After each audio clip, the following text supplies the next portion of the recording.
Hola, woodworkers. Paul Carlson here, Small Workshop Guide.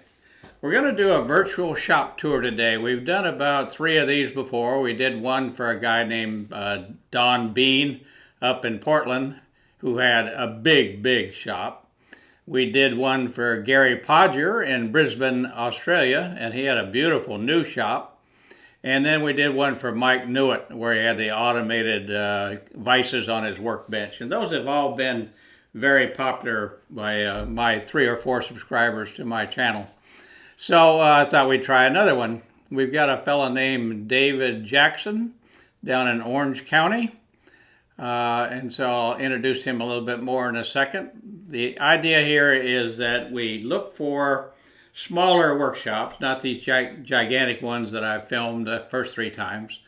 And we kind of look for organizational ideas, things to help out people in the small workshop woodworking community Facebook group and my YouTube channel. So let me bring David on, and then I'm going to ask him a few questions. See if we got it. There he is. David Jackson. He's got a website called booyahjoe.com, and he's got a YouTube channel called Booyah Joe Explanation Point. And so I encourage you to go to those and give him a subscription. He's, unlike me, David is a actual person who works for a living. And so he doesn't have as much time to shoot videos and stuff as I do. And so that's just kind of something I see he's setting up for the future. But give him some subscriptions now. I think you're a little bit of a filmmaker too, aren't you, David? Wannabe. Okay. Well, that's one of the questions I have for you. What do you do now for a living so that you can afford this woodworking hobby? Well, I'm a VP of technology at a manufacturing company in Los Angeles. Manufacturing. Okay, so you run all the internal technology stuff. You're not selling technology services to other companies. So you're in-house technology IT. support. Yep. Yeah. Yep. And my youngest son is exactly the same thing for the company that I used to own and used to run, which is now owned by my oldest son. So they work together, and Nice. he's always taught me a lot with IT, but apparently not enough. So if you could push a magic button and not be an IT director at that manufacturing company, what would you be? It's a good question. I used to teach. I used to teach technology courses at a community college for about 10 years, and I really enjoyed teaching. And I think it's kind of one of those experiences where when you're seeing that light bulb go off and in the person's head and you're seeing them connect with it. So I think I would like to get good enough in woodworking where maybe I could be a woodshop teacher. I know there's not a lot of those anymore, but I think we need to bring woodshop back in these schools, and it's something that I didn't spend a lot of time, unfortunately, in my early years going to woodshop. I only went once, one year. But I really, it really made an impression on me, and I think that would be an interesting thing to do. Yeah, yeah. Well, I used to be a teacher as well. I taught high school for a year, and I taught junior high for 6 months, and then I figured out I better do something to make some money. I don't know why we pay our teachers like slaves, but all right. Yeah. So just a few questions, then we'll get a tour started. What's the size of your workshop? I'm in a two-car garage, but I'm not using the full part of the garage. So, I kind of stepped it off. It's about 18 by 24, 23. And I think that's around 400 square feet. And I think it's about 30 square meters. Yeah. So, and one of the keys to my workshop, when we moved to this house, the first thing I said was, after we move in and we get everything out of the garage that we needed to store temporarily, of course, in any normal move, I said, I want this to be my wood shop. And I didn't want it to be a workshop for cars or, for other things. I didn't want it to be a DIY workshop. I wanted it to be a wood shop. Yeah. And so that was about 6 years ago. And this is still a work in progress, but this is what I've got. they're all a work in process. So you just got Yep. to figure out how to tell your wife to get those washers and dryers out of there. Although if you're like me, you're doing the washing and drying now. So Yeah, uh, I did shrink the area for her and kind of made it a little bit more feasible for me. So yeah, yeah. My wife first got her car kicked out of the garage, a single car garage, and then she's got a carport. Next thing you know, I'm putting plywood on the edge of the carport, and so she's yep, asking when I'm going to kick her out of that. So, all right, well, let's do this. I'm looking for maybe one unique idea as you do your tour that you've done organizationally that you think you haven't seen a lot of people do in their workshop tours. If you have one, if not, no pressure. sure. No pressure. I have it with me right here. Before I show you around in there, I can just show you here on the screen. So I have I actually kind of call this my magnet and rubber trick. Um, I love magnets, and I think they're outstanding, and they're very useful in any kind of workshop environment. And I have them all over the shop, and I use those for tape measures mostly, but I have bits and things like that hanging all over the place. But the rubber part is I have this little. It's kind of hard to see here, but it's this little tiny rubber sleeve. I just got it online somewhere. And what this is it mounts a pencil. And I have these stuck everywhere in my shop. I have them all over the place. Oh, And everybody's always saying they're losing pencils. By the way, I still lose pencils, even though I have them all over my shop. In the middle of a project, I'm still losing them. But I have a bunch of those stashed all over the shop. So that's kind of my tip: is magnets and rubber mounting points for your pencils. yeah. I'll give you a tip that I have because it's very similar. And that's when you find a measuring tape or a tape measure that you really, really like. And I like the fast cap lefty righty because they have a Hmm. way to sharpen those pencils that you were just showing.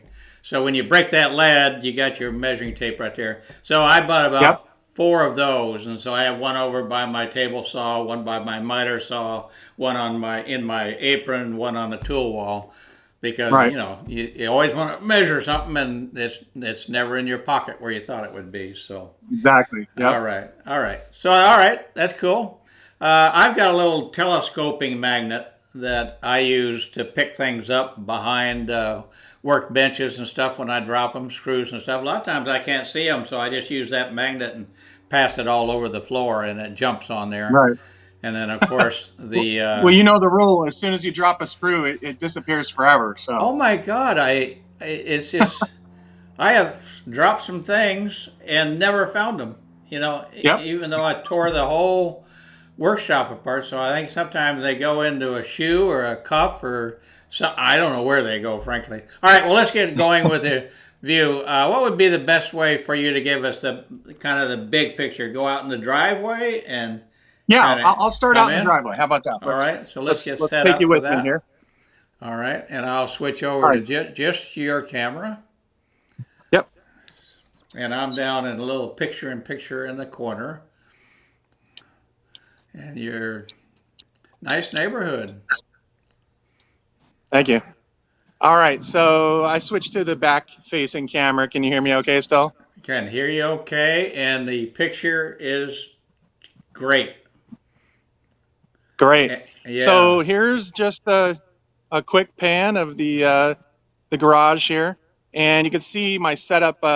Pretty much the table saw is the focal point of the beginning of probably a lot of processes for a lot of people, but this is for me. This is the best way to work with larger sheet goods. So I can bring them outside. And I don't have to be up against the wall or something like that.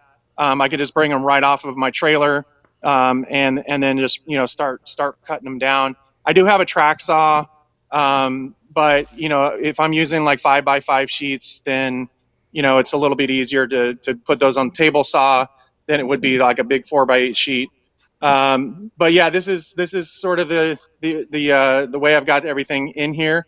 And actually, I know a lot of people have utilized their garages more in a lengthwise environment. And for me, I actually like having it width here. I have an area to walk here, and then on this side, I have another area I can walk through as well.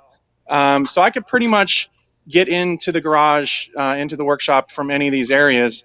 And of course, these end up becoming places where you put some of your wood if you're in the middle of a project. So sometimes this is leaning up against this, and Right, so then right. I need one other place that I can work. But this is sort of the wide angle view of the workshop. All right. Now, on the table saw, when you bring in the full 4x8 work panel plywood, do you have to move anything to push it through?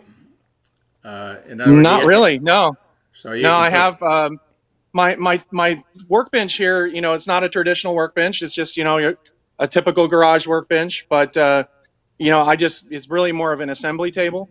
Yeah. And the height of this is exactly just probably about a half an inch lower than the top Right. of the table saw here. Yep. And the table saw is on wheels. It has casters, so I can pop it up if I need to. And I've got this Incra positioner, the TSLS, and I really love it. It works great, but the one thing I really love when I'm working with sheet goods are these Jessam guides here, and that's really made a huge difference to just safety aspect of running sheet goods through this. Oh, okay. So you don't break them down out in the driveway with your track saw first. You do throw them onto I your. Yeah, if it's a 4x8 sheet that I have, then I do. I usually will break it down at least, maybe a couple of cuts, and then I'll come back over here and start working more on at the table saw. But if most of the time I'm using Baltic birch, then I might probably use like a 5x5. Now, would I be right or wrong that your Incra fence and your Jessam guides cost more than your table saw? You would not be wrong at all. They do. um, Between the Incra miter gauge and the Incra fence and the blade I have in there, I mean it's the precision part of the table saw is what's enjoyable to me. Yeah. I like to get precision, and that all starts with having building projects and realizing that once you're done with your cuts, things aren't fitting right. Having to learn how to patch things together properly so your joints look okay. And so I've had this rigid table saw for a long time, and I've wanted to switch. I've had thoughts of going and getting a saw stop and other things, but I realized that this tool can work exactly the way I need it. In fact, the other thing I did was I actually got some saw stop cast iron wings, and I replaced the wings that Oh. were the original wings. So those I actually retrofitted those on here, so they are Oh. perfectly flush. And then I also built this little black melamine with some cherry on the outside, just extension, so that it's all kind of cohesive, and I have a nice place to put some push sticks and things when I need to work. So you don't put a router in that right hand extension. That's not I don't. If I okay. did, this thing would tip over. Yeah, I got you. It's already tipsy as it is. I got So, you. And are the kids out of the household? Normally. yeah. Well, I've got a 25-year-old. He's still living with us, but he's hoping to be out of here before the end of the year. Pandemic slowed him down. So, Yeah, I went ahead and got a saw stop. Primarily, I got it because I have two 18-year-old grandsons that live with me a lot of the time. right. And I thought that they would get into this, although they haven't. So I just wanted the comfort of the saw stop. But if you're the only user in the shop, then if you're very careful, and I see you have a riving knife, so that's good. All right, so Yeah, I do. nothing Yep. nothing needs to move there. Why don't I let you take control here and tell me Sure. the highlights of your shop? Well, here's that first little pencil trick right there, right next to the table saw. It's right on the edge of the table saw. And then if you look over here, I've got a magnet with my tape measure, one of the tape measures there. And then to the left here, I also have my dust collection remote to turn on my dust collector. And I actually have two dust collection remotes, one here and then one at the chop saw, because I'm always looking for it. I know a lot of people stick them in their apron or their pocket or whatever. For me, it's just I always forget it. And this bandsaw is relatively new. I've had it for about 6-7 months. And first thing I made was a bandsaw box for my wife for for a present. Um, But as I break down, especially if I'm building a cabinet or something, I'll break down the sheet goods. They're, like I said, over at the table saw, and then I'll make my way over to the assembly table. And with the assembly table, of course, from there it's just a matter of at that point mostly doing all of the typical cabinet making stuff that you would do. But if you're looking at building anything beyond just like a cabinet, if you're building a chair or you're building table, then of course I've got other tools and a different sort of workflow, but Yeah. it all kind of starts at the beginning of the garage. Couple of comments for new woodworkers. One of the things he talked about was the precision of cutting things with his Incra fence on his table saw. And what I'm finding out, being in woodworking now for about 4 or 5 years, is that if you're not super precise on your component cuts, when you go to put it together, it's not going to go together right. So there's no such thing as that's close enough. I mean, I think you literally want to try to get down to the 1/32nd of an inch, and maybe you go further, but I'm trying to put some false fronts on some drawers, 16 drawers, and I realize that some of my drawers aren't perfectly square. And so guess what? There's no way to get the false fronts to be all Right. lined up perfect. So every time I've compromised on precision, thinking that's good enough, it's always bit me in the butt later in the project. So get very Yeah, my feeling precise. is my feeling is there's only so much glue and sawdust that you can stick in a joint. So I try to get it as close as I can and sneak up on it if I can. Yeah, and a question on your bandsaw, because I have exactly the same Yeah. bandsaw, and for me, mine's probably 6 months new to me as well. But I had an old Wen 10 incher, and it would stop fairly quickly after I turned off the power. Right. My Rikon just goes on forever, to the point where it's kind of dangerous because I don't realize it's still coming down.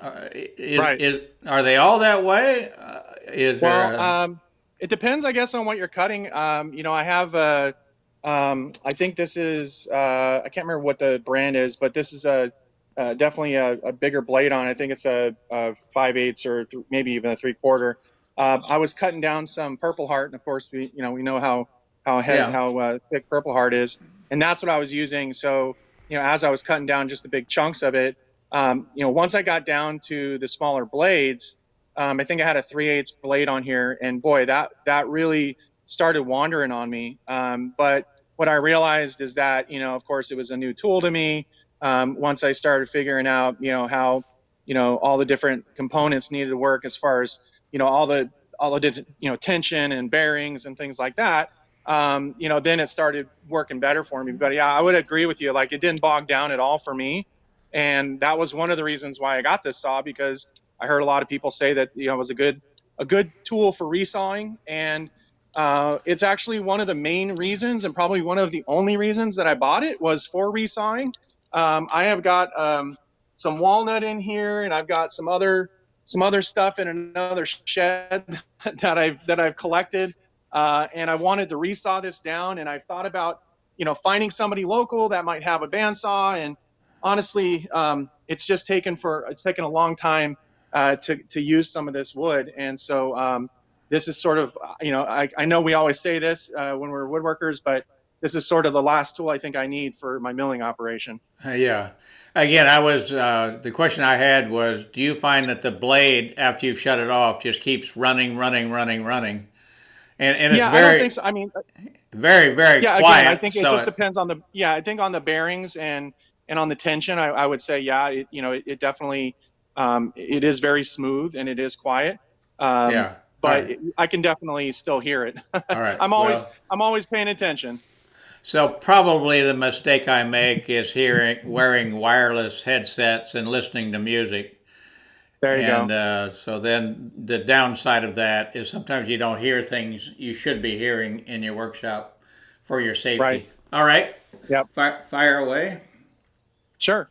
One of the things that you'll probably see that's unique to my workshop compared to some others, and especially some of the ones that I've really appreciated over the years, somebody, like a Paul Sellers or somebody, where they've got their tools all over the walls. My grandpa, did the same thing.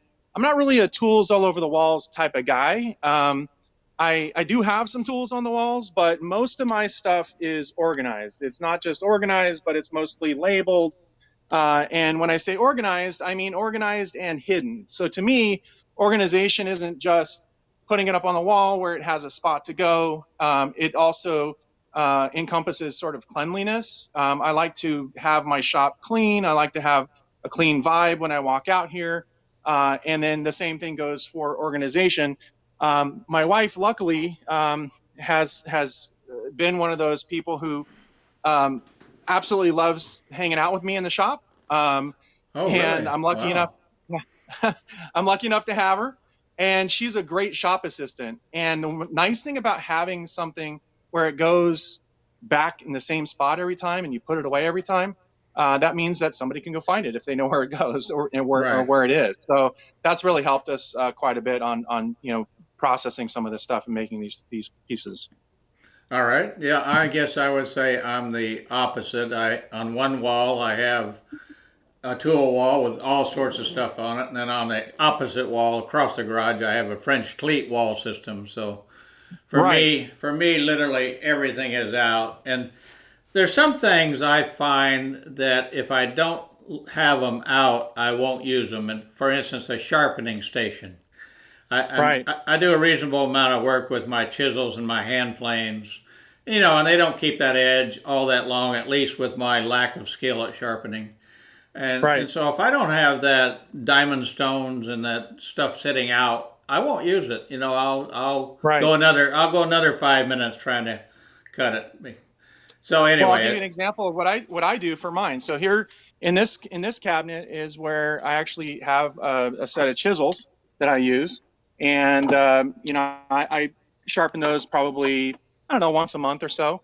But over here I've got my planes. Some of these are just pieces that were from my grandfather or some other people. But I do have some usable planes. But then right here is where I have my planes, my sharpening drawer here. So it's all like right kind of in the same spot as everything else. So it is out. Some of it's out, but some of it is also stored yeah, away and stowed away, but you it's can not get it. always on the surface. You can get it out on that surface pretty quickly. So Yep. tell me Yep. about your grandfather. Did he get you interested in doing this as a hobby?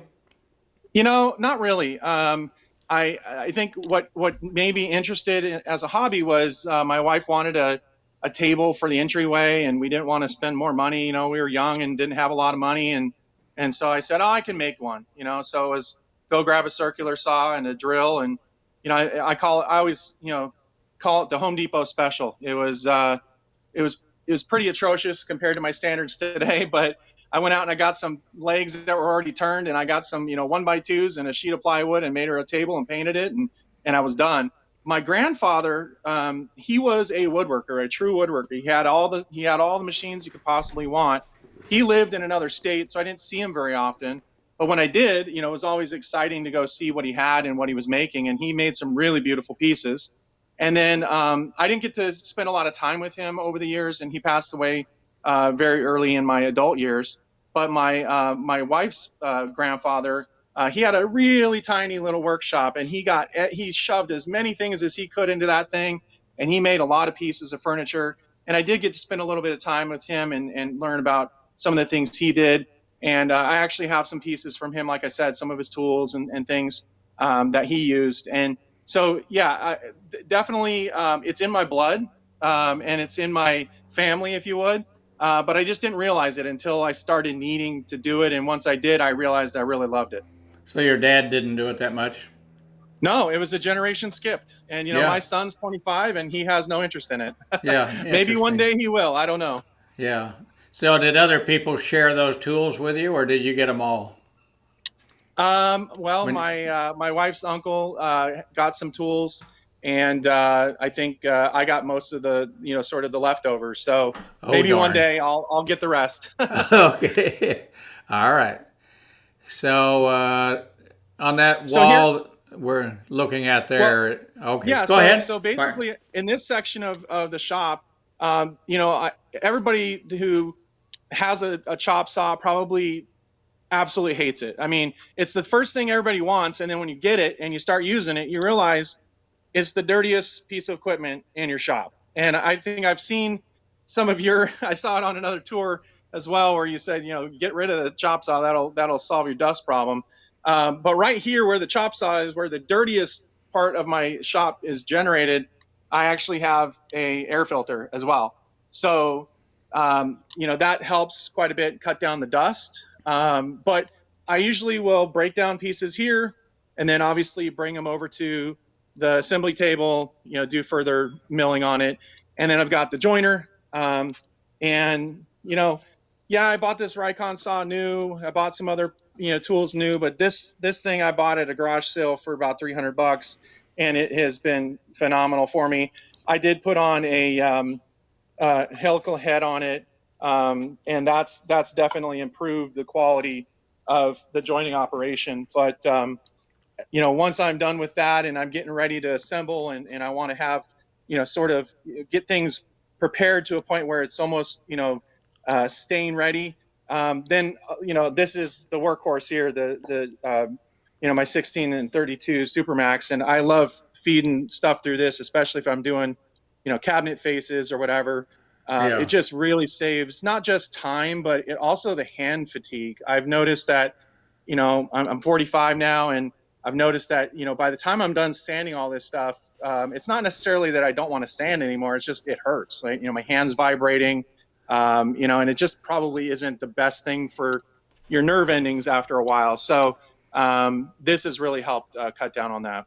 Yeah, well, I already had arthritis before I took up woodworking, so it's gonna. So yeah, most of us don't have a sander like that. How many inches wide was that? It's a 16 and 32, so it's a And 16 because inch, it's but open ended, you can it's turn open things ended. Yeah. around. So Yep. you And get it really is on wheels. It is yeah. on wheels, and I got the table extensions here, and then there's the little wings, and then I also built this little just a little container section down here where I could put my my abrasives and stuff down here, the belts, and I also have some of these wood block, or these sanding blocks, where I have probably a little bit easier to see here, where I have the grit already labeled on here, and I've then got those. Yeah. I can peel off, multiple layers of sandpaper. Well, I hadn't And thought about doing that. I've got 4 or 5 of those myself marked with grit, so that's an idea for people. The other yeah, idea this for is a really great tip. This is actually a really good tip. I saw another woodworker do this somewhere. I couldn't remember where it was online. And yeah, he just basically put multiple layers of sandpaper there, and so when he's done with one layer, he just pops it off and puts the other one yeah, on. I like that. I'm gonna go put them on as soon as we're done here. So Yeah, back to that sander, the big sander. What do you call yeah. those? What's the name? This is the drum sander. Yeah, Drum sander. yeah, Tip for beginning woodworkers: even though things might come with these metal stands, and even though you yep, might put them on wheels, you definitely should go ahead and think about building out that skeleton to do what he's done here, which is put something to hold something down on those legs. So even yep, just a piece of plywood going across there works. And then a lot of people go to the effort to actually build kind of angled drawers, so they have little drawers yep, underneath. So the principle there is use every square inch underneath your tools to yep. store more things. Yeah, and I would put more down there, but of course, having to lift the extension wing, and not pinch my finger, to get in there if I needed to, is kind of hard. And of course, Right, there's not a lot of space in here if I'm trying to just reach through to get right. something. So, that's why I've kind of just opted to keep those down there. But it definitely helps, just make it simpler, because what most of the time I'm rolling this out maybe onto the driveway, or in front of the table saw, or maybe over on this side by the assembly table. And I don't want to have to walk all the way back to go get a new belt or get a different belt. So Yeah. it's nice to just have it all there. What does a belt for that cost? They're not that expensive, honestly. Usually they come in about, I think they're either 4 or 5 packs, and depending on the grit and things like that. I have all different types of grits, because you might need it just for milling, or you might need it for Right. just sizing it down, but you also might want it for your finish sanding. And so they're really not that expensive. And how much is the device? 2,000, 3,000? No, I think this one was about 1,100. Okay. And I mean, right now, tools and getting tools is probably one of the most difficult things to do. So companies, a couple years ago were doing a lot more discounts and things, especially Black Friday and things like that. But they're certainly not doing as much of it now due to all of the, constraints on shipping and things like that we've had from overseas. So. All right. Tell me about your dust collection. So my dust collector is just a Harbor Freight dust collector. I think it's what is it, the 2 horsepower or something.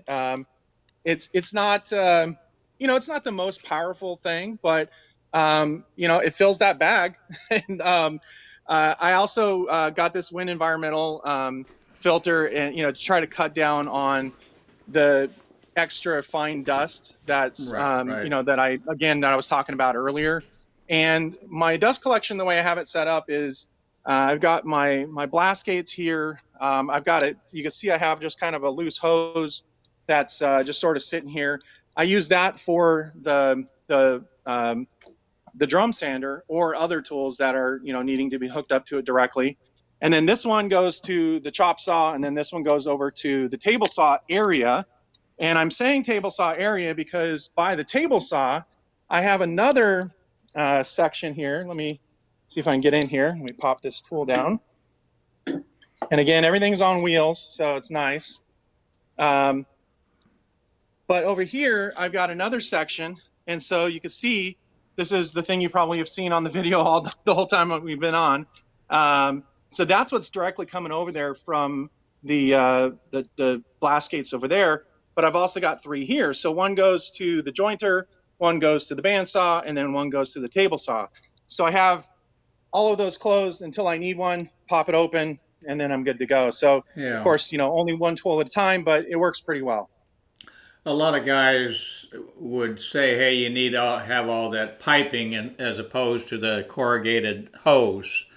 But you found, even with that length of corrugated hose, or whatever you want to call that hose, that you're just fine with your 2 horsepower? Well, I've minimized where that corrugated hose is coming to. So you'll notice here, Oh, yeah, you I've do got have. some of that. Okay. Yeah, I've got hard piping across. And this is just that sewer piping that you see a lot. And actually, it's kind of hard to see because I have the garage door open now. But that runs all the way across here. And then it comes up over to here. And you can see maybe a little bit there. That's where the hard piping ends. Okay. And then that's where Yeah. the hose goes down here. I didn't see the hard piping, so I thought you were doing it Yep. all with the hoses and the. No, All right. I think that would be pretty tough. What are your 3 favorite tools? Well, I mean, I like the table saw just because of the flexibility of what it can do, and of course having the precision components on there that I have. It's made it a lot more enjoyable. It used to be actually the thing I hated the most, but now it's a lot more enjoyable. I would have to say my any drill, but I think that a power drill is really like a modern miracle. It's better than maybe these guys, right, that they used to use. Yeah. And I will say, just from being able to, cut a dowel or, do countersink, for screws. I mean, obviously the drill is like the thing that probably a lot of woodworkers use on almost every project. So, Yeah. and probably my third would probably be the dust collection, just simply because of that cleanliness thing I talked about earlier.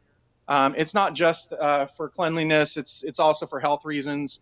I want to make sure that I'm around for a long time, and don't want to breathe in any of that dust and cause irreparable harm to my lungs or anything else. So Yeah. Very good. And you did have the filtration system on the ceiling, which is the Win, and I've got the same thing. And yeah, so I recommend that the beginning woodworkers try to get some of these safety things as soon as they can.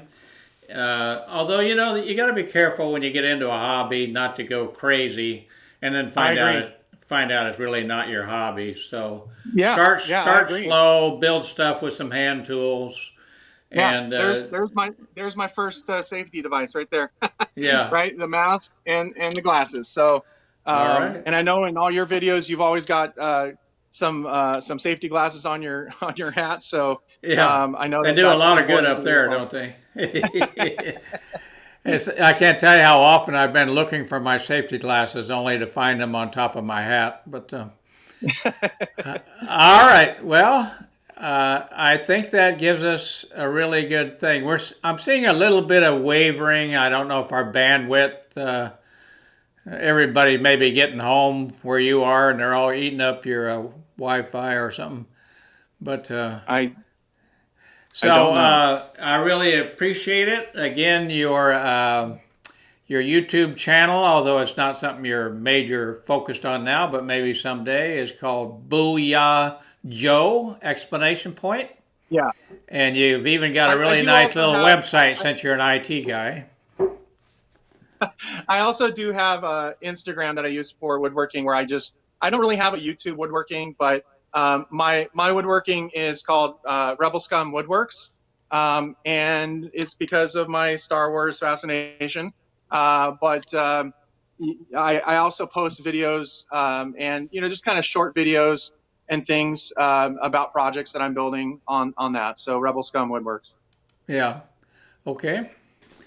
Uh, well, we're going to call it a day. I appreciate your doing the tour. If the people Sure. watching this, either it's not live right now, so this will be posted on my YouTube channel, and maybe you will post it on yours. I don't know.